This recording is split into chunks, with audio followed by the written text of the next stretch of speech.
तो स्वागत है दोस्तों आप सभी को एक नए वीडियो पे। तो दोस्तों आज हम लोग जानने वाले हैं टाइप्स ऑफ वेक्टर, वेक्टर के प्रकार, सदिश के प्रकार जिसको हम लोग बोलते हैं।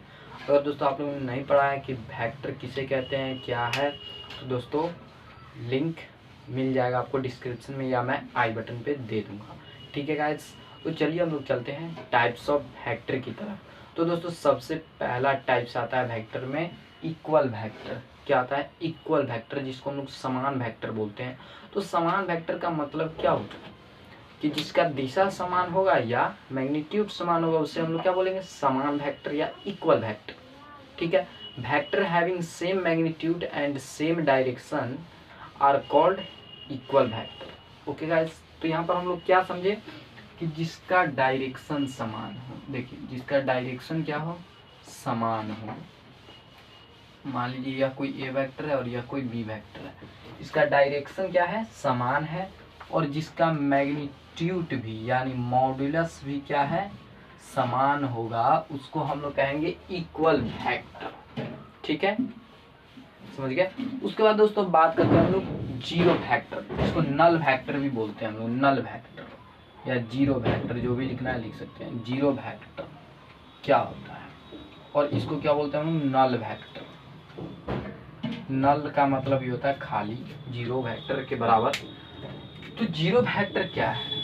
ए vector whose magnitude is zero is called zero vector. वैसे वेक्टर जिसका परिमाण क्या हो? शून्य हो, उसे हम लोग जीरो वेक्टर बोलते हैं। ठीक है, जिसका परिमाण क्या हो? शून्य हो। जैसे ये अनेक प्रकार से लिखा जा सकता है। ठीक है, जैसे vector A minus vector A is equal to zero, या इसको ऐसे भी लिख सकते हैं zero cross vector A is equal to zero. अनेक प्रकार से इसको लिख सकते हैं, या इसको यहाँ पे डेफिनेशन लिखना है तो लिख सकते हैं कि a vector whose magnitude is zero is called zero vector. Definition क्या? यही अपना डेफिनेशन है। ओके गाइस, देखिए गाइस, जब थर्ड नंबर है हम लोग का कोप्लेनर वेक्टर। तो भैया कोप्लेनर वेक्टर का हिंदी होता है समतलीय सदिश। तो भाई समतलीय सदिश किसको कहते हैं? देखिए, कोप्लेनर वेक्टर उस वेक्टर को कहते हैं जो एक ही तल पे या अलग अलग तल पे क्या हो? समान हो, अर्थात पैरेलल हो, उसे हम लोग कोप्लेनर वेक्टर बोलते हैं। ठीक है, क्या बोला मैंने? कि वैसे वेक्टर्स जो एक तल पे या अलग अलग तल पे क्या हो? समान हो, उसे हम लोग कोप्लेनर वेक्टर बोलते हैं। ठीक है गाइस, देखिए जैसे मान लीजिए ये कोई वेक्टर इस प्लेन पे समान है, इस प्लेन पे, या मान लीजिए हम लोग व्हाइट बोर्ड क्या है? कोई प्लेन है, कोई तल है। तो मान लीजिए ये कोई समान है प्लेन इस व्हाइट बोर्ड पे। तो अगर जी हम कोई अगर मेरे पास व्हाइट बोर्ड ऐसा रहता तो मैं अगर जी यहाँ पर ऐसे ए करके यहाँ पे ऐसा एक वेक्टर बना देता तो वह भी क्या हो जाता? समान हो जाता। तो देखिए, या इसको ऐसे भी रिप्रेजेंट कर देते हैं हम लोग। ठीक है, कोप्लेनर वेक्टर को ऐसे रिप्रेजेंट कर देते हैं, समझे ना? कि एक ही तल पे या अलग अलग तल पे क्या हो? समान हो। एक ही तल या अलग अलग तल पे क्या हो? समान हो, उसे हम लोग कोप्लेनर वेक्टर बोलते हैं। क्लियर है? अब बात करते हैं हम लोग कोलिनियर वेक्टर की। अब दोस्तों बात करते हैं हम लोग कोलिनियर वेक्टर की। तो कोलिनियर वेक्टर क्या है भाई? तो वैसे वेक्टर जो एक ही लाइन में हो या पैरेलल हो, उसको हम लोग क्या कहेंगे? कोलिनियर वेक्टर कहेंगे। समझे? कि वैसे वेक्टर जो समांतर हो या एक ही रेखा पे हो, उसे हम लोग कोलिनियर वेक्टर कहते हैं। उसका डायरेक्शन क्या हो? कुछ भी चेंज हो, इधर उधर हो। देखिए जैसे मैं बता देता हूँ एग्जांपल। देखिए, यह कोई वेक्टर है, कोई यह वेक्टर है और कोई यह वेक्टर है। ठीक है, तो मान लीजिए इसको ए वेक्टर, इसको बी वेक्टर एंड इसको सी वेक्टर। ठीक है, सी वेक्टर मान लीजिए। तो यहाँ पर हम लोग क्या देख रहे हैं कि यह तीनों क्या है? समान है, यानी जो पैरेलल है, समांतर है। और अगर जो हम इसको ऐसे भी कर दें तो यह भी, इसको डी वेक्टर मान लीजिए, तो यह क्या है? एक ही रेखा पे है, एक ही रेखा पे है ना। तो यह भी क्या हुआ? कोलिनियर वेक्टर हुआ, समरेख सदिश। तो आप लोग समझ चुके कि समरेख सदिश किसे कहते हैं। इसको इंग्लिश में ही बोलिएगा कोलिनियर वेक्टर। ठीक है, कि वैसे वेक्टर जो पैरेलल हो या क्या हो? समरेख हो, यानी कोलिनियर हो उसे हम लोग कोलिनियर वेक्टर बोलते हैं। ठीक है, यहाँ तो अब बात करते हैं हम लोग निगेटिव वेक्टर की। क्या बोलते हैं? Negative vector. यहाँ पे लिख लेते हैं हम लोग। अब हम लोग का 5वां नंबर का वेक्टर रहेगा negative vector. Negative vector, negative vector क्या होता है कि जिसके मॉडुलस क्या होता है? समान होता है, पर साइन क्या होता है? अलग अलग होता है, साइन चेंज होता है। निगेटिव का मतलब ये होता है ऋणात्मक, ऋण वेक्टर जिसको ऋण सदिश बोलते हैं, जिसका मॉडुलस समान होता है पर जो साइन होता है ना वह चेंज होता है। चेंज होता है इसका मतलब क्या हुआ? जैसे देखिए कोई ए वेक्टर है, ए वेक्टर है तो इसका निगेटिव क्या होगा? माइनस ए वेक्टर। ठीक है, समझे आप लोग? क्लियर है कि अगर हम लोग इसका मॉड्यूलस निकालेंगे तो सेम आएगा, बट इसका जो साइन होगा वह चेंज हो जाएगा। ठीक है, जैसे मैं आपको दिखा देता हूं।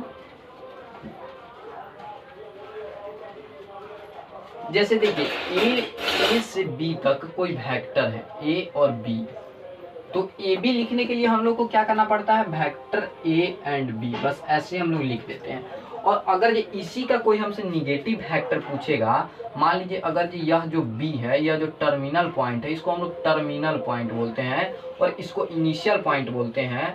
तो जो ये टर्मिनल पॉइंट है वह पहले लिख दे यानी बी, और इसको ए लिख दे, तो हम लोग क्या लिखेंगे? हम लोग को लिखना पड़ेगा बी ए। तो जो ये बी ए होगा वही इसका क्या होगा? निगेटिव वेक्टर कहलाएगा। ठीक है, यही इसका क्या कहलाएगा? निगेटिव वेक्टर ही जो होगा वह इसका क्या कहलाएगा? निगेटिव वेक्टर कहलाएगा। ठीक है गाइस, क्लियर है? तो चलिए अब हम लोग आगे बढ़ते हैं। इसको अगर जो नोट करना है तो नोट कर सकते हैं या समझना है तो समझ सकते हैं। ओके गाइस, देखिए अब बात करते हैं हम लोग कोइनिशियल वेक्टर की। तो नाम से स्पष्ट है क्या है कि vector having same initial point are called coinitial vector. तो इनिशियल वेक्टर क्या हो? जिस वेक्टर का सेम होता है उससे हम लोग कोइनिशियल वेक्टर बोलते हैं। जैसे एग्जांपल के तौर पे देखिए, मान लीजिए यह कोई एक्सिस है, ठीक है, और यह ओरिजिन है, तो यहाँ से ये भी कोई वेक्टर है, ये भी कोई वेक्टर है। ठीक है, तो इसका जो इनिशियल पॉइंट है, जो शुरुआती पॉइंट है, वह क्या है? जीरो है। ओरिजिन का तो भाई जीरो ही ना होता है, तो यही होता है कोइनिशियल वेक्टर। जिसका शुरुआत क्या हो? जीरो से हो, वह कोइनिशियल वेक्टर होता है। किसके मतलब कि जिसकी इनिशियल पॉइंट, ठीक है गाइस, तो यहाँ तक तो समझ गए। अब बात करते हैं हम लोग यूनिट वेक्टर, जो कि दोस्तों बहुत ही इंपॉर्टेंट है। यूनिट वेक्टर, अभी मैं इसको बहुत ही इस पर कुछ ध्यान देने वाला हूँ। दो ही तो वेक्टर हैं ही इंपॉर्टेंट, एक यूनिट और एक पोजीशन वेक्टर। यूनिट वेक्टर क्या है कि vector having a vector whose magnitude is 1 are called unit vector. A vector whose magnitude is 1 is called unit vector. यानी वैसे इकाई सदिश जिसका परिमाण 1 हो उसे हम लोग इकाई सदिश बोलते हैं। ठीक है, यहाँ पर क्या लिखेंगे देख लीजिए। A vector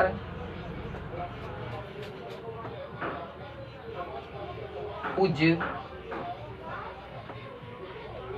magnitude is 1 is called unit vector. Unit vector, ठीक है, या इसको डिनोट किस चीज से करते हैं? इट इज डिनोटेड बाय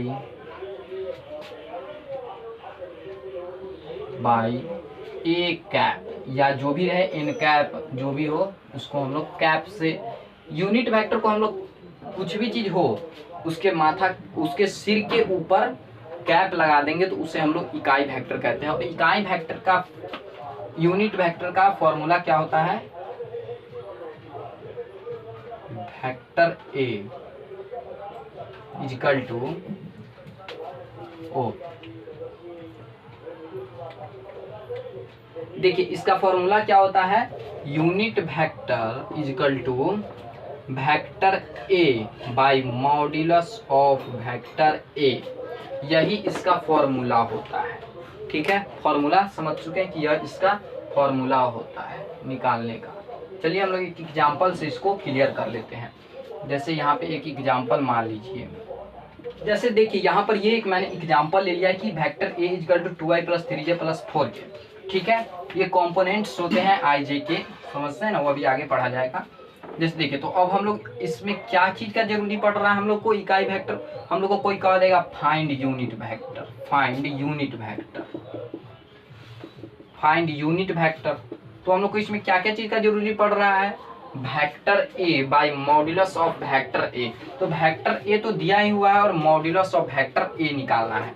तो modulus of vector A equal to आप लोग जानते हैं कि root under A square B square plus C square. तो यहाँ पर हम लोग ए बी सी मान लेते हैं इसको, 2 स्क्वायर प्लस 3 का स्क्वायर प्लस 4 का स्क्वायर। यहाँ पर ये कितना हो जाएगा, 4 9, देखिए 4 3 3 जा 9 और ये 16। तो यह रूट अंडर 29 हो चुका।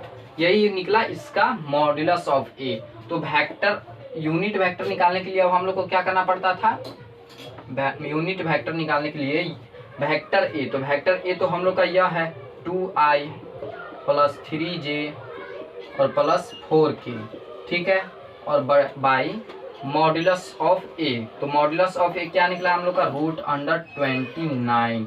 यही हम लोगों का आ जाएगा unit vector. It is called unit vector, यही कहलाता है हम लोग का यूनिट वेक्टर।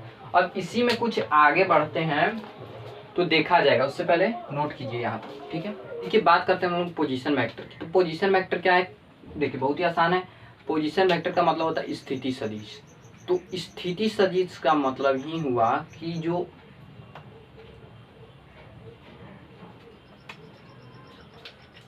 प्रारंभिक बिंदु के सापेक्ष अंतिम बिंदु को ज्ञात करना पोजीशन वेक्टर कहलाता है। जैसे देखिए मानिए यह कोई एक्स एक्सिस और वाई एक्सिस है, ये एक्स एक्सिस और ये मान लीजिए हम लोगों का जेड एक्सिस है, ठीक है, ये जेड एक्सिस है और यहाँ पर ये ओरिजिन है, ठीक है। तो जो ओरिजिन है यह मान लीजिए इसका फर्स्ट पॉइंट है या इनिशियल पॉइंट है और इसी से कोई लाइन ड्रॉ कर देते हैं जो यहाँ पर यह पी है। पी पॉइंट क्या है, ए बी सी मान लीजिए, ठीक है, ए बी सी है।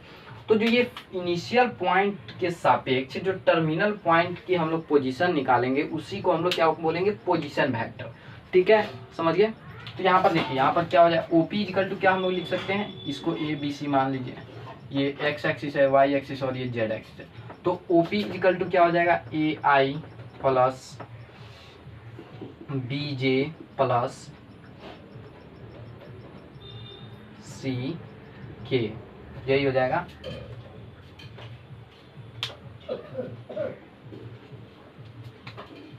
सी के यह हो जाएगा, ठीक है। और अगर ये इसी का कोई हमसे मॉड्यूलस पूछ दे ओपी का तो हम लोग क्या बोल देंगे, रूट अंडर ए आई का स्क्वायर प्लस बी जे का स्क्वायर प्लस सी के का स्क्वायर, यही हो जाएगा पोजीशन वेक्टर की कहानी, ठीक है। तो यहाँ तक तो समझ में किसी को कोई दिक्कत नहीं है, ठीक है। अब आगे बढ़ते हैं, चलिए अब हम लोग क्वेश्चन को एक दो क्वेश्चन को देख लेते हैं। यहाँ पे देखिए एनसीईआरटी से गिवन क्वेश्चन है, फर्स्ट 10.1 का क्या है, represent graphically A displacement of 40 kilometre 30 degree east of north. बहुत ही अच्छा सा क्वेश्चन है। यहाँ पर देखिए ईस्ट वेस्ट वाले क्वेश्चन में काफ़ी सारे डाउट्स होते हैं जो कि आज क्लियर हो जाएंगे। देखिए यहाँ पर ईस्ट वेस्ट का रहा है तो भाई तो हमको तो एक कार्टेशियन प्लेन लेना होगा, ठीक है। यहाँ पर देखिए ये कोई कार्टेशियन प्लेन है, हमेशा देखिए हमेशा बोर्ड पर बनाइए तो ईस्ट वेस्ट ये फिक्स्ड रहता है, ईस्ट वेस्ट नॉर्थ साउथ। देखिए आपको बुक में भी यहाँ पे मिल जाएगा, ठीक है। ये हमेशा क्या रहते हैं, फिक्स रहते हैं। ये ओरिजिन